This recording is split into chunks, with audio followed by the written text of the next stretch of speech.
saya Bung Jack, kami harus tahan karena kita akan sama-sama mendengarkan dulu pernyataan yang akan disampaikan oleh Menpora 2023 hingga 2025 di Tori Tejo berikut ini. 2025-2029, Bapak Erick Thohir dan juga para pendahului kami. Yang paling senior ada Pak Hayono Isman, lanjut Pak Agung Laksono, dan Pak Andi Malarangeng, Pak Roy Suryo. Ijazahnya Pak Erick aman Pak Roy Suryo. Pak Zainul Kamali, dan juga kembali Pak Roy Suryo. Dan juga ini Kartini kita di DPR yang selalu mengawal agenda utama PSSI, Bu Hetifah. Dan juga seluruh para tamu undangan, Bu Lisa Thohir, dan juga istri saya, Mbak Nina, dan juga seluruh keluarga besar Kemenpora yang hadir. Singkat saja, saya di sini Pak Erick lega karena akhirnya pengganti saya adalah orang yang di dunia olahraganya tidak perlu dipertanyakan lagi. Dan kawan-kawan internal Kemenpora, saya ini adalah didikan tulen Pak Erick Thohir di dunia olahraga. Jadi jangan takut, gaya-gayanya mirip tapi mungkin lebih galak. Karena beliau orang Lampung, kalau saya orang Solo. Dan juga saya ucapkan banyak terima kasih. Yang terpenting Pak Erick Thohir, 11 bulan saya bersama Mas Taufik Hidayat. Ini adalah wamen yang saya rasa mungkin di kabinet ini salah satu terbaik. Karena 11 bulan Pak Erick, walaupun kita ada berbeda pendapat, tapi semua kita selesaikan dengan diskusi dan kekompakan.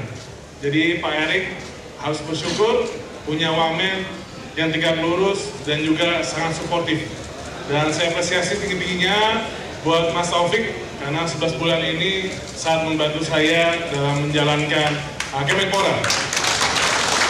Dan juga Pak Erick, mungkin saya sedikit highlight.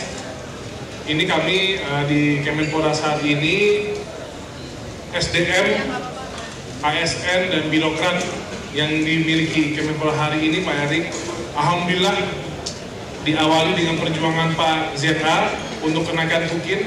Dan alhamdulillah di masa kemarin, di masa saya, tukin sudah naik di angka 70%. Tapi ini belum berhenti Pak Erick, karena memang dari meneruskan tongkat estafet Pak ZA menuju 100%. Betul ya Pak ZA ya? Dan saya yakin di tangan Pak Erick ini bisa. Dan juga Pak Erick, internal kami, internal SDM di Kemenpora selalu kami kuatkan dari sisi pendidikan dan juga pelatihan. Karena memang kalau internal Kemenpora tidak kuat, bagaimana kita bisa membuat renstra dan juga membuat strategi ke depan baik untuk pemuda dan juga olahraga ini lebih baik. Jadi penguatan SDM saya titipkan Pak Erick, karena Kemenpora ini ibaratnya kita ini seperti psikolog atau kasir baik pemuda atau olahraga. Karena sehari-hari yang kita temui adalah organisasi, komunitas, baik federasi olahraga yang pasti ada aja aspirasinya. Tapi saya juga mohon maaf untuk seluruh OKP, komunitas, federasi olahraga, KONI, KOWI, NPC, dan semua elemen kalau tidak bisa memuaskan semuanya selama saya menjadi Menpora. Karena pasti ada keterbatasan, yang nomor satu pasti anggaran, tapi ini bagaimana kita harus kreatif selalu Pak Erick, dan insya Allah ekosistem yang ada pada Kemenpora pada hari ini, baik dari cabur dan juga kepemudaan, ini sudah tertata lebih rapi.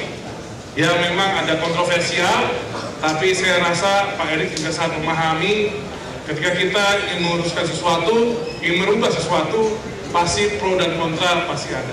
Dan saya yakin di tangan Pak Erick yang sangat dingin dan juga jam terbang sangat tinggi, saya yakin olahraga Indonesia akan jauh semakin melayang di dunia.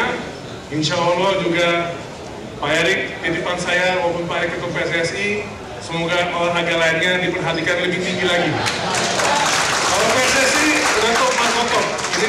tangan lolos Piala Dunia. Itu bukti kesuksesan Pak Erik.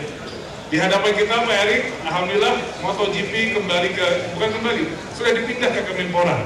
Karena kami sudah ada, Kemenpora sudah ada Deputi Industri dan Olahraga. Dan juga yang terdekat juga ada kejuaraan gimnastik. Mana ketum gimnastik? Nah ini kejuaraan dunia Pak Erik di Oktober ya Bu. Tadi saya sudah memohon jangan lupa penugasan BUMN-nya. Karena kemarin sudah dilakukan. Jadi ini yang terdekat dan juga SEA Games di tahun ini Pak Erik. Semoga keberuntungan Pak Erik sebagai Menpora membawa peringkat SEA Games kita dan perolehan medali SEA Games kita meningkat. Jadi Bapak Ibu, saya undur diri dari lingkungan Kemenpora dan sekali lagi saya ucapkan mohon maaf sebesar-besarnya jika ada tutur kata dan juga perilaku yang kurang berkenan di hati Bapak Ibu. Kita sudah menjadi saudara, walaupun tidak menjabat, kapanpun saya akan selalu ingat keluarga besar Kemenpora dan seluruh pemuda dan olahraga. Sekali lagi terima kasih. Wassalamualaikum warahmatullahi wabarakatuh. Terima kasih Bapak Dito Aryo Tejo, Menteri Pemuda dan Olahraga Republik Indonesia periode tahun 2023-2025. Jelajahi cara baru mendapatkan informasi. Download Metro TV Extend sekarang.